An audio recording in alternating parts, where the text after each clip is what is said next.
in their lives, and the house went down to nothing basically. They just couldn't pull themselves out of it.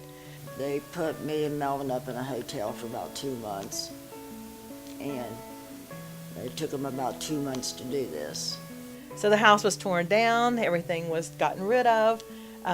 Mr. Green saw it after it was demoed, but he never walked back to the house until we did the reveal on it when it was completely done.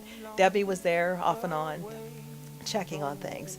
But basically they lived in that motel room for 60 days. He started chemo on yet another place that the cancer had shown up. And we knew it was not good. The prognosis was not good with that. But we felt that giving him at least a decent place to live for the rest of his life would be important. Well, we pulled up in the driveway, and Brett had got out of the car and come around the side because Melvin at that time was walking with a cane. Well, Peg met us at the door, and she looked at me and Melvin. She says, "Melvin and Debbie, welcome home." When they walked into the house, it was like the oohs and ahs because it was totally furnished. It wasn't just a structure. The people from this community had pulled together, and all the rooms were furnished with furniture. The cabinets were full of food. The refrigerator was full of food. There was cleaning supplies. Anything they needed to start making with their household was there. It was a dream come true. A dream that I thought would never happen. The neatest thing that happened when we went in was they've got a grandson that's probably 7 or 8 years old. And he came running up to Debbie and he said, Grandma, do this. And he went, and then he breathed out. And she said, "Little Melvin, what are you doing?" He said, "Grandma, do this." And he did it again. And then he looked at her and he said, "You can breathe in this house." Every time I hear the story about the son or the grandson breathing in the fresh air of that house, it affects me deeply because I know what it's like to lose a house. I know what it's like to have deplorable living conditions. I had a house fire. I had to throw away every single thing that I ever owned with my kids. Throw away their toys, their personal items because they were damaged by fire.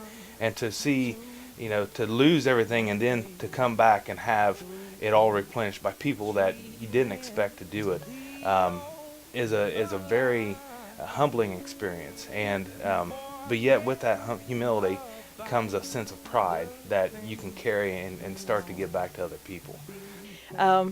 Mr. Green ended up passing away a few weeks ago. The cancer just took over his body completely. Debbie kept him at home until the end, and he was very, very grateful clear up to the end of his time. But they had a decent house to live out the rest of his life with. And I think, with the house being in a condition that was previous from what we had before, I think that's what prolonged him to live a little bit longer because they actually only gave him 2 to 3 months to live, 3 to 6 months to live. And I think that's what helped prolong his life. And he really loved the house. It could go back to the caring and the compassion again, but when you see it, it's hard to ignore it.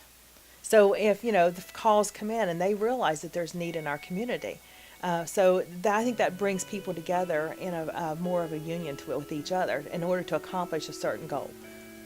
Now, I think it's very common in small communities in the state of Ohio, probably throughout America. In the larger cities, you don't know everybody. In smaller communities, you know most people that live there. If not by name, you know them because you see them in the grocery store, or you see them at church, or you meet them on the street, or you're eating in a restaurant with them. So there is an interest. I think you have more of a common goal of making sure that the community survives. So I think it's very commonplace throughout the state of Ohio and throughout America that there's that tight-knit bond between people in small communities.